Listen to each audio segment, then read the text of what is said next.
In today's video, I'm going to teach you how to make a Smartsheet public. This is a handy tool for when you want to share specific information and collaborate with a wider audience without needing them to have a Smartsheet account. Let's walk through the steps together, ensuring you have a clear understanding of how to effectively publish and share your sheet. To begin, let's navigate to your Smartsheet workspace or home.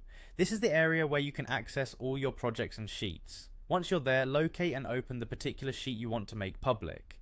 The interface is user-friendly, so you should be able to find your way around without much trouble if you're familiar with Smartsheet.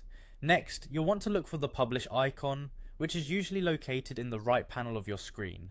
This icon is your gateway to making your sheet accessible to the public. It's an important step, so make sure you've got the right sheet open and ready to go before proceeding. Once you've clicked on the Publish icon, a new window will appear. In this Publish window, you need to decide the level of access you want to grant. You have two main options here: read only, full or edit by anyone. Think carefully about what you need. Do you simply want viewers to see the sheet, or do you want them to be able to make changes? Make your selection by toggling the switch to the appropriate position. After setting the access level, Smartsheet will do the rest by generating a public link for your sheet. This link is key as it allows anyone with the link to view or edit the sheet, depending on the access level you chose. It's really that simple and no complex processes are involved. Now that you have the link, the next step is straightforward. Copy the link and distribute it to whomever you'd like. The beauty of this feature is the ease it brings in collaboration. Your recipients won't need a Smartsheet account to access your sheet.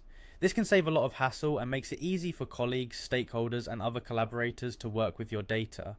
However, it's important to note that if you are using a free Smartsheet account, you may need to upgrade to a paid plan to access the publishing feature. This upgrade requirement ensures you have full functionality and support necessary for more extensive use. And there you have it. By following these steps, you can easily make a Smartsheet public and leverage its capabilities for your collaborative efforts. Whether you opt for a read-only version or invite others to edit, Smartsheet provides a flexible platform for sharing information and driving productivity. Thank you for watching, and I hope this guide has been helpful in making your Smartsheet public with ease.